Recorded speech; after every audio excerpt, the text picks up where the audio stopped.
tal? Muy buenos días. Estamos aquí para dar comienzo a nuestro estudio de Primera de Juan.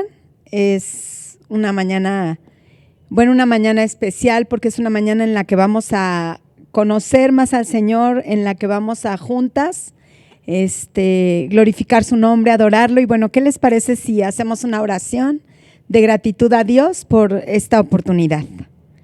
Bendito Señor, te doy muchas gracias esta mañana. Gracias, Jesús.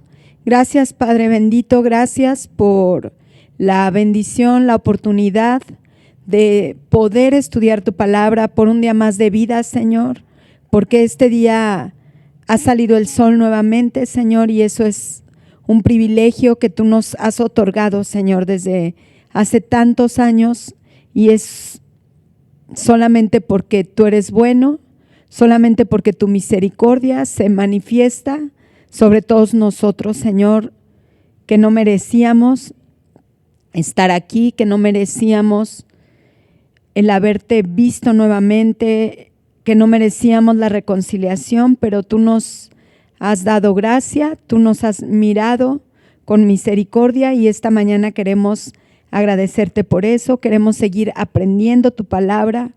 Te pido, Señor, que la ilumines en nuestro corazón, que la selles con profundidad, que no sea un crecimiento en nuestra mente solamente, sino en nuestro corazón y en nuestro hacer también, Señor. En el nombre de Jesús te pedimos todo esto. Amén. Bueno, pues muy buenos días. Vamos a continuar estudiando el capítulo 3 de la primera carta del apóstol Juan. Ya estamos como que en la recta final porque Primera de Juan tiene 5 capítulos, entonces estamos a 2 capítulos de terminar esta primera carta. Vamos a ver hoy, nos quedamos hace 8 días y ya pudimos platicar con detenimiento el verso 6 del capítulo 3, pero yo hoy les voy a leer del verso 6 al verso 12. Vamos a tratar de contenerlo en 2 clases porque vamos a tocar un tema que vamos a tratar de desarrollar con un poco de precisión, que es el yugo desigual. Si ustedes se dan cuenta, todo este mensaje que está haciendo el apóstol Juan en esta carta es para alertar a la iglesia de Éfeso en el primer siglo de falsos maestros, de anticristos que se están filtrando dentro de la congregación con todo el propósito y la intencionalidad de dividir al pueblo, de dividir a la iglesia. Ellos, por supuesto, van a buscar tener compañerismo, van a buscar imitar la coinonía que ya estudiamos, que una persona que no tiene al Espíritu y que no ha nacido de nuevo, no puede tener este nivel de comunión con hermanos en Cristo ni con Dios. Entonces es lo que estamos tratando de diferenciar, y hoy vamos a tocar un tema que es muy importante, que tiene que ubicarnos a los hijos de Dios, a las hijas de Dios, al punto central del mensaje del evangelio, que es la gracia de Dios. Todo lo que somos, el poder decir soy hija de Dios o tengo que distinguir a quien no es hijo de Dios, no me da a mí ningún solo mérito personal, porque todo absolutamente es por gracia. Dios ha querido mirarnos con su gracia y lo ha de hacer con todos aquellos que Él ha escogido y que le necesitan. Toda la humanidad estamos necesitados de Dios, estamos destituidos de la gloria de Dios, estamos separados de la comunión con nuestro Creador, y solo por medio de la gracia, solo por medio del favor de Dios es que nosotros volvemos a Él, nosotros nos reconciliamos con nuestro Creador.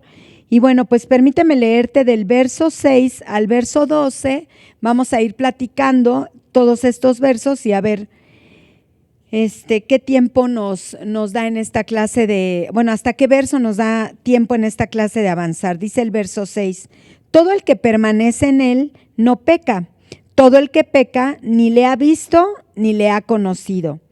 Hijos míos, que nadie os engañe, el que practica la justicia es justo, así como Él es justo. El que practica el pecado es del diablo, porque el diablo ha pecado desde el principio. El Hijo de Dios se manifestó con este propósito para destruir las obras del diablo. Quiero hacer rápido un paréntesis, estoy leyendo la Biblia de las Américas, porque es la que traigo aquí, pero ustedes en su lectura se van a dar cuenta que va conforme a la Reina Valera también. Solamente hay pequeñas variaciones en cuanto a la manera de expresión, pero pues es la misma cita bíblica. Vamos a continuar, verso 8, el que practica el pecado es del diablo, porque el diablo ha pecado desde el principio. El Hijo de Dios se manifestó con este propósito, para destruir las obras del diablo. Ninguno que es nacido de Dios practica el pecado, porque la simiente de Dios permanece en él y no puede pecar porque es nacido de Dios. En esto se reconocen los hijos de Dios y los hijos del diablo. Todo aquel que no practica la justicia no es de Dios, tampoco aquel que no ama a su hermano. Porque este es el mensaje que habéis oído desde el principio, que nos amemos unos a otros, no como Caín, que era del maligno y mató a su hermano. ¿Y por qué causa lo mató? Porque sus obras eran malas y las de su hermano justas. Y bueno, pues hasta este verso 12 nosotros estamos viendo el manifestar de los hijos de Dios. Lo hemos venido analizando desde el verso 1 y bueno, aquí en el verso 6 ya pudimos ver que todo el que permanece, y hace 8 días anotamos la definición de esta palabra, permanecer, todo aquel que permanece en él no peca. Ya pudimos desarrollar muy bien este verso al final de nuestra clase de hace 8 días. Y al final del verso 6 dice, todo aquel que peca no le ha visto ni le ha conocido. Quiero citarte una frase, un texto, una cita de Charles Spurgeon que dice así y que nos va a dejar cerrar este versículo con una meditación bastante interesante. Dice, cercanía a Dios trae parecido a Dios. Cuanto más veas a Dios, más de Dios será visto en ti. Te repito, cercanía a Dios trae parecido a Dios. Cuanto más veas a Dios, más de Dios será visto en ti. Y bueno, este verso 6 rápidamente es un verso contraste, es un verso clave que nos deja ver muy nítidamente la diferencia entre el creyente y el no creyente. Características muy específicas de cada uno de ellos. Ya pudimos ver que solamente la permanencia nos da la salida al pecado, nos da la oportunidad verdadera de no pecar. Solamente la permanencia en Dios. Seguimos nosotros, los hijos de Dios, necesitando a nuestro abogado defensor, del cual ya platicamos al inicio del capítulo 2 de este mismo estudio, porque siempre, absolutamente siempre, es la gracia la que nos justifica. De otra manera no seríamos aprobados, no podríamos presentarnos delante del trono de la gracia, no podríamos ser vistos por Dios, ni podríamos estar nosotros delante del Señor si no fuera a través de la gracia que nos justifica, a través de la obra de Jesucristo. Por eso es que nosotros, al presentarnos ante el Señor, nos presentamos siempre en nombre de Jesús, en el nombre de Jesús, porque vamos justificados, vamos cubiertos por la obra de Jesucristo sobre nuestra vida. Y eso nos deshabilita, nos desarma completamente de cualquier jactancia y cualquier vanidad humana. Yo no puedo pensar en ningún momento, yo soy cristiana porque fui más sensible que el vecino, o porque soy más espiritual que la mayoría de las personas, entonces elegí buscar a Dios. De ninguna manera. A mí Dios me buscó y es por su gracia, por medio de la fe que yo le conozco. Entonces yo quedo rendida, yo quedo humillada, yo quedo humilde a la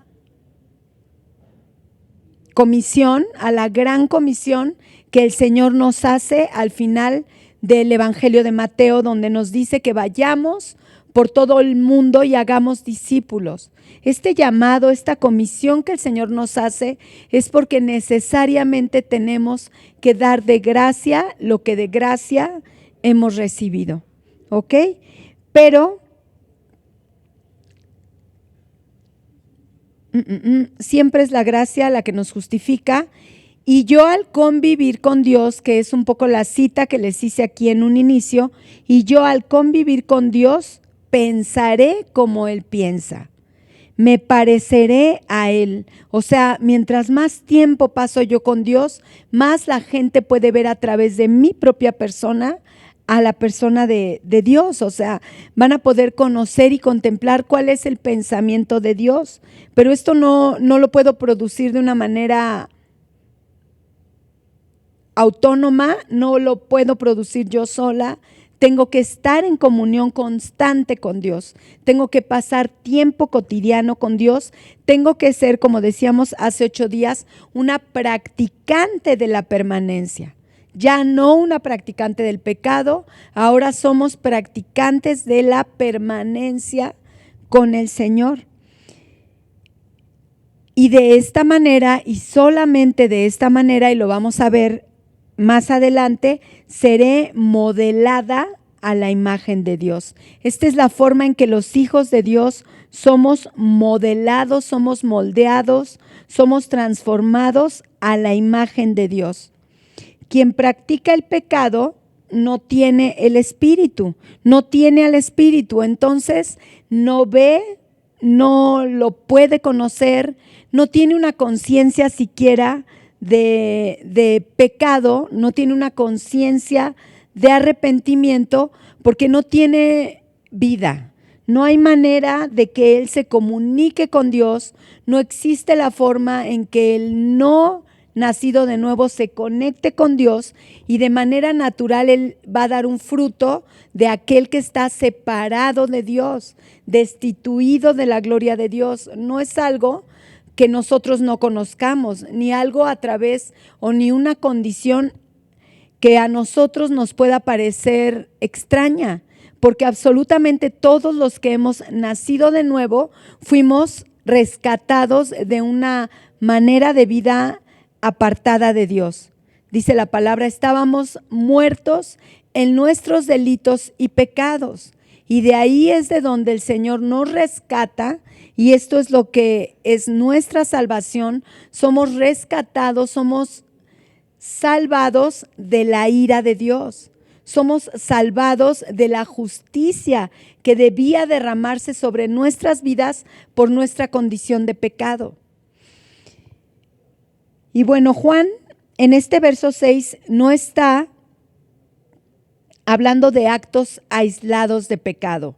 Actos aislados de pecado, quiero decir que yo como cristiana aún puedo de repente equivocarme y entender que pequé, pero el Espíritu que mora y que habita en mí me redarguye de pecado, y yo tengo que, de manera natural, buscar no hacerlo. Señor, perdóname porque te ofendí, perdóname porque mis ojos ven claramente que lo que hice no te agrada, que lo que hice no está conforme ni alineado a tu propio pensamiento. Y esta es la condición de un hijo de Dios que peca y que se equivoca. Entonces Juan no está aquí hablando, al hablar de los practicantes de pecado, de actos aislados de pecado, sino de una conducta continua, de una conducta habitual que caracteriza a todos aquellos que necesitan nacer de nuevo, a todos aquellos que están separados de Dios, a todos aquellos que necesitan ser resucitados, que necesitan ser visitados por el Señor, y que el Señor a través de su palabra hace esta invitación y nos hace este llamado. Y dice el verso 7, hijitos, nadie os engañe. El que hace justicia es justo como Él es justo.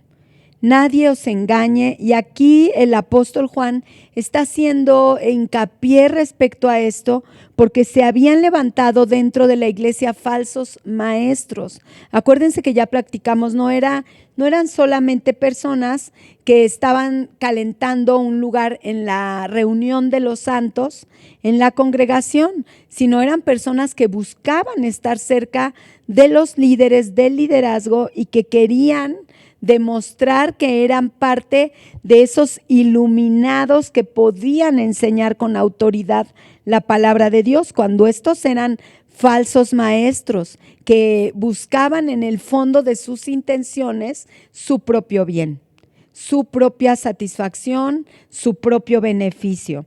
Un falso maestro puede ser meticuloso en cuanto a su enseñanza.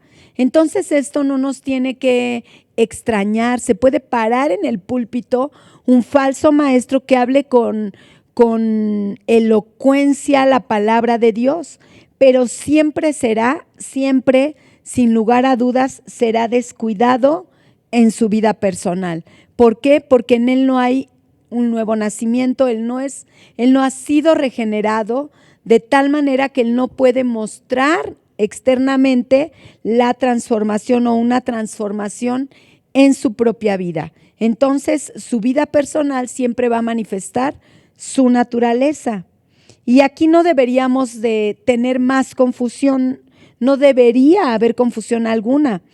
Uno no puede tener vida espiritual y seguir viviendo practicante del pecado. O sea, esto es un rasgo característico. Tú puedes distinguir a una persona que no ha nacido de nuevo cuando esta persona habitualmente vive condescendiendo o en comunión con una forma de vida pecaminosa.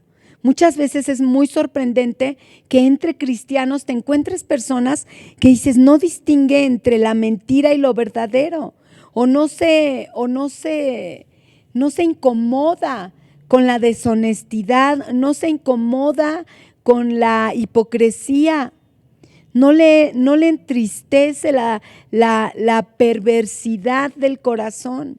Entonces yo quiero hacer hincapié en esto, porque muchas veces, y es peligroso creerte cristiano y no haber nacido de nuevo.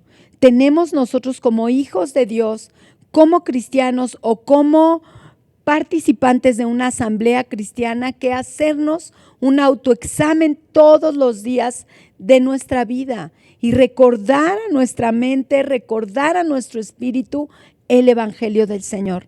Punto número 1 para confirmar o para buscar la confirmación del Espíritu Santo sobre nuestro propio espíritu de que somos hijos de Dios, pero también para traer a nuestra memoria el temor de Jehová, el pensamiento de que mientras nuestro andar sea en esta tierra, mientras sigamos nosotros peregrinando, porque dice la palabra que somos peregrinos en esta tierra, mientras sigamos peregrinando en esta tierra, nosotros somos invitados por el Señor, lo vamos a ver más adelante en la carta del apóstol Pedro. Somos invitados por Dios a temer de Dios, a temer de Jehová, sabiendo que Él es el juez de todas las cosas. Y si como hijos de Dios ya no vamos a ser juzgados para vida eterna o para nuestra vida eterna, vamos a ser nosotros cosechadores de lo que sea que estemos sembrando. Entonces movámonos con respeto, con reverencia, con temor del que aquí está, del que nos salvó y nos rescató.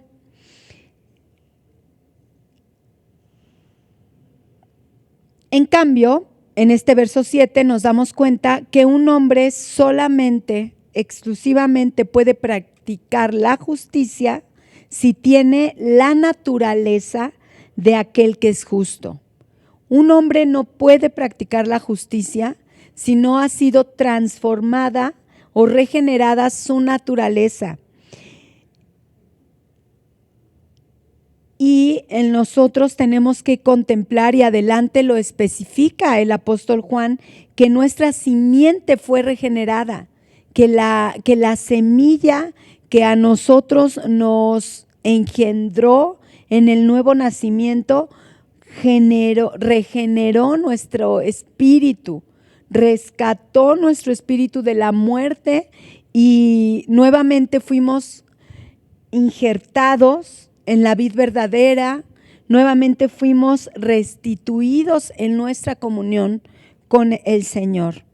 Solo podremos en Cristo, quien nos da la fuerza. Exclusivamente podemos caminar sin pecar, podemos caminar y sabernos justificados a través de Cristo, en quien nosotros somos fortalecidos. Dice la palabra en Filipenses, todo lo puedo en Cristo que me fortalece. Y el verso 8 dice, es que me confundí un poquito entre Filipenses y Colosenses porque están pegaditos y acabo de leerlos y lo tenía aquí en la memoria.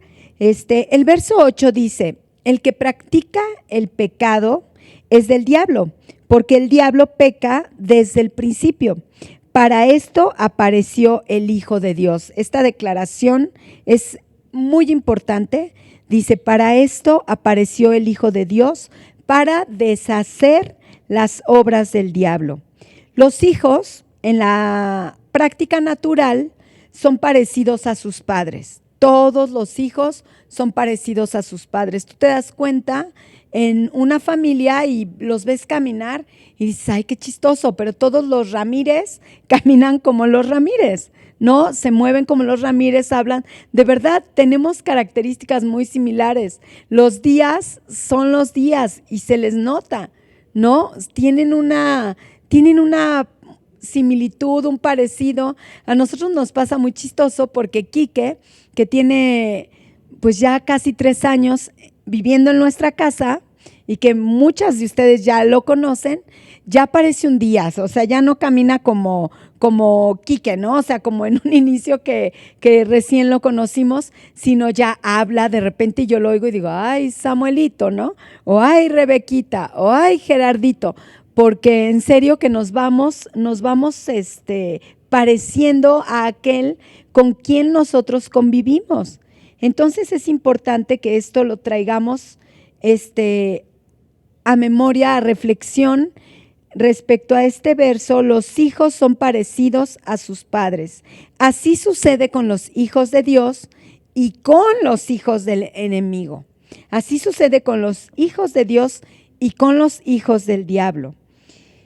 Aquí otra vez el pensamiento tiene que quedar muy claro para nosotros. El diablo ha estado, desde que pecó, ha estado practicando el pecado. Él es un practicante del pecado. Él tiene una conducta continua y característica pervertida de la voluntad de Dios, del pensamiento de Dios, alejado completamente en busca de una autonomía, porque esta es su condición de pecado. Él es un practicante de pecado desde el principio, es decir, desde el primer momento en que pecó, esta es su condición. Todos los hijos, todos sus hijos le siguen en este camino ancho. La palabra de Dios hace una comparación entre el camino angosto, que es perfectamente transitable en Cristo Jesús, y el camino ancho, que es el camino de todos los que estábamos perdidos en nuestros delitos y pecados. Es más fácil en esta tierra moverte en tu propia autonomía, en tu propia sabiduría, aunque te topes contra la pared cuantas veces suceda, porque el ser humano es poco sabio, porque no nos han alcanzado nuestras filosofías, porque no nos han alcanzado nuestras religiones, nuestras propias interpretaciones de Dios, nuestras propias creaciones de cualquier tipo de divinidad, porque eso es lo que hemos venido haciendo en este camino ancho. Todos los hijos del enemigo le siguen en este camino. Somos hijos de Dios solamente a través del nuevo nacimiento. Y creo que este es el centro del mensaje, del estudio del día de hoy, y es muy importante que lo podamos enfatizar en nuestro corazón, porque nosotros estamos despojadas, Nosotras que estamos aquí en este estudio estamos completamente despojadas de cualquier mérito propio, completamente despojadas de cualquier obra buena que nos podamos adjudicar, porque dice la palabra que aún las obras buenas que los hijos de Dios llevamos a cabo, las llevamos y fueron preparadas de antemano por el Señor. O sea, si de repente este día a ti se te ocurre hacer algo muy, muy hermoso, en amor a uno de tus hermanos, te digo algo, esta acción el Señor la preparó de antemano para que tú la llevaras a cabo. Y cada día de tu vida tú tienes que llevarle absolutamente y por completo todo el mérito a Dios. Absolutamente todo mérito, toda gloria, todo reconocimiento es para el Señor. Y si en algo te has de gloriar personalmente, que tu gloria sea que eres un hijo de Dios, que eres una hija de Dios. Y bueno,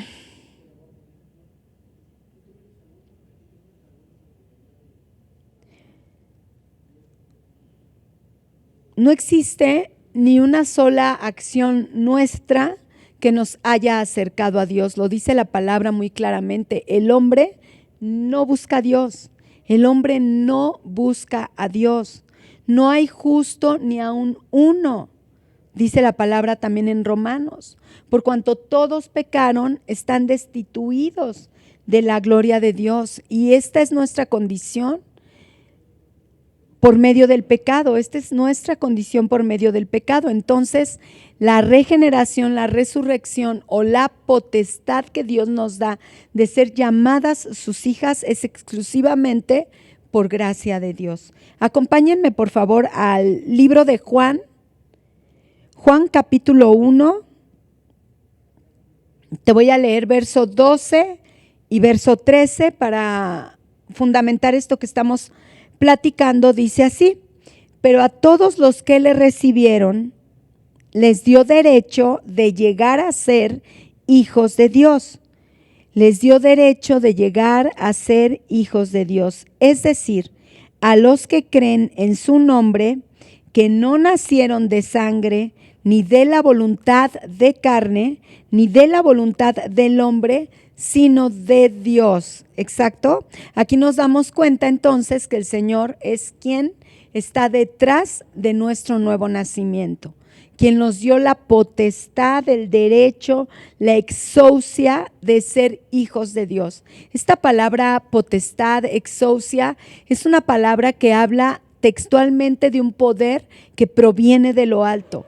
Es un derecho impartido por Dios que define perfectamente lo que es la gracia, que define textualmente lo que es la gracia. Ahorita vamos a platicar un poquito de esta definición, pero esta condición nuestra, esta condición de hijas de Dios es solo por gracia.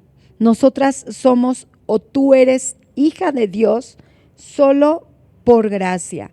Y bueno, esta palabra gracia es la palabra griega yaris con J, charis se escribe, yaris, que significa, si gustas tomar nota, gratificante, gratitud, gratuidad, aprobación, donativo, favor, gozo.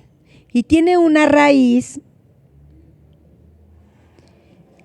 en el significado de estar alegre, es decir, feliz, calmadamente, salud, salvo.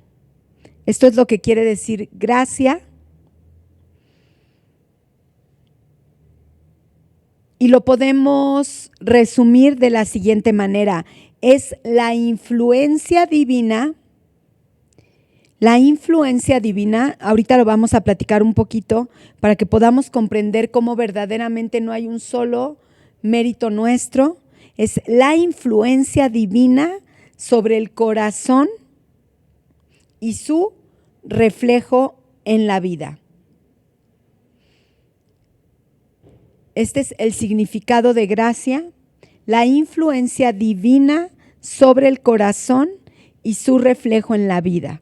La influencia divina podemos comprenderla nosotras como ese torrente de fe, que es un don de Dios, como esa dádiva de Dios, ese favor de Dios que nos otorga y que influencia nuestro corazón, influencia nuestros pensamientos, influencia nuestras pasiones para creer en Dios, para reconocer quién es el Señor y para mostrarlo a los demás.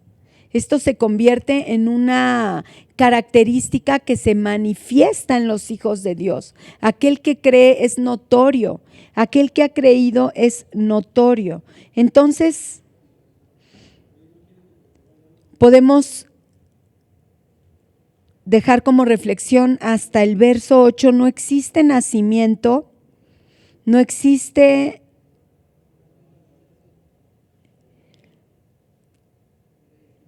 vida, no existe vida espiritual si no fue otorgada por el Señor. Entonces, todos absolutamente estamos siendo llamados a través del mensaje del Evangelio, a través de la buena noticia de Dios, para mirar al Señor, para creer en Él, para disponer nuestra vida para lo que Él quiera hacer con nosotros, impartirnos la fe, abrir nuestros ojos espirituales, a diferencia del diablo, que es lo que estamos estudiando aquí en el verso 8. No existe nacimiento en relación con ser hijo del diablo. No existe esto. Esto lo establece en el ser humano el pecado que hemos heredado y que entró al mundo a través de Adán, pero que nos hace moralmente responsables cuando de manera voluntaria elegimos ser pecadores, ¿ok?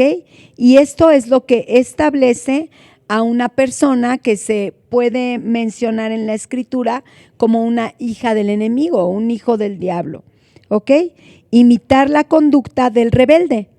Imitar literalmente la conducta del que quiere vivir en autonomía, del que quiere mandarse solo, del que quiere crear sus propios dioses, del que quiere desarrollar sus tesis y sus propias filosofías. Nada alejado de lo que somos los seres humanos. Entonces no nos debe ni incomodar ni estorbar el pensamiento de que la Biblia está diciendo que soy hijo del diablo. O sea, eres hijo del diablo porque eres un imitador de lo rebelde. Eres hijo del enemigo porque no has querido caminar en sintonía o en comunión con Dios, el creador de todas las cosas y quien ha establecido las cosas como deberían de ser. No queremos, o sea, sin Dios el ser humano no quiere. Y esto no es otra cosa más que la consecuencia de la caída total, de la caída garrafal del ser humano por medio del pecado. Consecuencia de lo que muchos estudiosos llaman la depravación total. Pero nadie absolutamente es engendrado por el diablo. Él no tiene esta facultad, él no es creador, él no tiene atributos como Dios tiene atributos. Él no es autoexistente, él está sometido como toda la creación a la soberanía completa, al gobierno total de Dios. Y dice al final el verso 8 que estamos viendo, para esto apareció el Hijo de Dios, para deshacer las obras del diablo.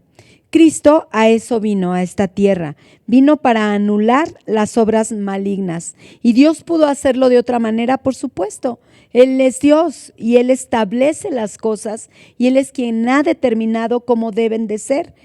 Pero este fue su plan, el Evangelio, la buena noticia. Este es el plan de Dios y es en Cristo en quien se cumple toda la justicia, toda la rectitud, toda la encomienda de Dios para poder vivir en comunión con Dios, o sea, a través de la persona de Cristo encarnado, de su ministerio efectivo en esta tierra, es que se cumple la justicia, y a través de su muerte, a través de su padecimiento, de su humillación y del derramamiento de toda su sangre, es que a nosotros nos reconcilió. Es que nosotros fuimos nuevamente unidos, nuevamente restituidos a la gloria de Dios. Fuimos reconciliados, y esto nos tiene que llevar a nosotros en este estudio a una reflexión profunda, a una reflexión importante, porque si este es nuestro llamado, el ser hijas de Dios, si somos hijas de Dios de manera gratuita, porque a Dios así le pareció que debiera ser con cada una de nosotras, no nos puede quedar otra más que darle gracias al Señor. Gracias por habernos encontrado, gracias por habernos llamado, por habernos cautivado, porque aún a través de su llamado nosotras nos mostramos en su momento rebeldes. Yo me acuerdo que mi hermano y Gerardo, cuando ellos eran amigos de la misma iglesia, Gerardo, mi esposo, él tenía como 13 años, 14 años, y mi hermano tendría 15 años, 16 años, y toda la vida ellos me compartían a Cristo, y era como que yo era su objetivo en mi casa, porque era la que, bueno, mi hermano también a mis papás, pero ellos dos así como que siempre estaban ahí invitándome, hablándome. Honestamente, y aquí es donde yo les digo, nosotros aún cuando el Señor nos estaba llamando y presentando el evangelio a través de las personas que nos compartieron al Señor, le rechazábamos. Yo me acuerdo que yo estaba con amigas o con mis primas y veía que llegaban y yo hacía hasta la broma, ¿no? Así de, uy, ya llegaron los santitos, ¿no? Ya llegaron los cristianitos, y luego me hacían la broma así de, mira, cállate porque vas a acabar casada con Gerardo. Y yo, ¿qué te pasa? Jamás en la vida. Pero era mi rebeldía a la palabra de Dios. O sea, yo estaba rechazando al Señor y tardé mucho tiempo. O sea, tardé mucho tiempo expuesta al evangelio, expuesta a manifestaciones de Dios en nuestra vida, como lo estamos todos. Dice Romanos 1 que en toda la creación, en todo lo creado, Él muestra su eterna deidad, Él muestra su poder, y todo el ser humano, sin faltar uno solo, estamos expuestos todos los días a la misericordia y a la bondad de Dios. El hecho de que el sol te caliente es misericordia del Señor. Él hace salir el sol sobre buenos y sobre malos, y nos damos el lujo de hacerlo esperar. Nos damos el lujo de hacerlo esperar, pero si mi llamado ha sido ser una hija de Dios por gracia, y si nosotros comprendemos el precio, el alto precio que se pagó por esto, lo mucho que le costó al Salvador quitar el pecado, ¿cuál debería? Y esta es la reflexión a la que yo quiero invitarles, que yo quiero que nos quedemos esta semana pensando en esto. ¿Cuál sería o cuál debería ser la actitud de aquellas o de aquellos que hemos confiado en el Señor como nuestro Salvador? ¿Cuál debería ser nuestra actitud? Y muy rápidamente, lo primero que viene a mi mente es buscar ser como Él es. Buscar ser como Él es. Y bueno, creo que dentro de 8 días vamos a poder continuar con este pasaje que estamos estudiando.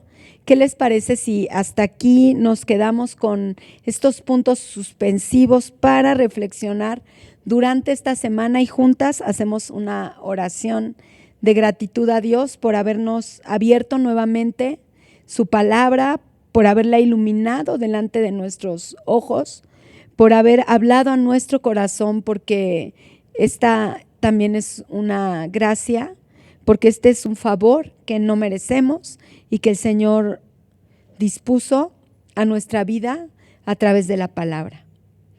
Vamos a orar y nos vemos dentro de 8 días. Dios bueno, te doy muchísimas gracias por la bendición hermosa de podernos contar entre tus hijas. Gracias, Señor, porque el Evangelio está dispuesto para la humanidad. Yo te pido, Señor, que nos capacites y nos guíes y nos ayudes a ser tus comisionados, a ser discípulos tuyos. Enséñanos la permanencia, Señor.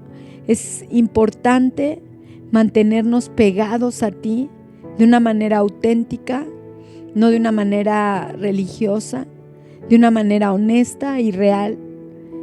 En aquel lugar secreto, Señor, donde nadie nos ve, en aquella habitación donde solo tú y yo tenemos comunicación, Señor. Yo te pido que nos ayudes a permanecer ahí, a escucharte a través de tu palabra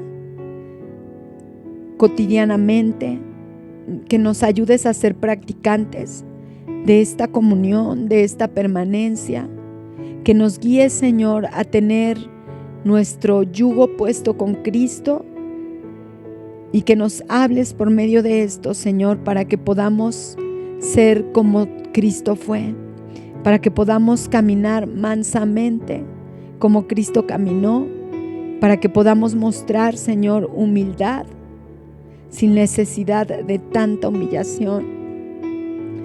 Te lo pedimos, Padre, este día y te damos gracias por tu amor y tu bondad. Gracias por la vida, gracias por la luz, gracias por los alimentos, gracias por tu amor, gracias por nuestra familia. En el nombre precioso de Cristo Jesús. Amén. Bueno, chicas, nos vemos dentro de 8 días. Que Dios las bendiga mucho. Vida Nueva para el Mundo se sostiene y propaga el mensaje de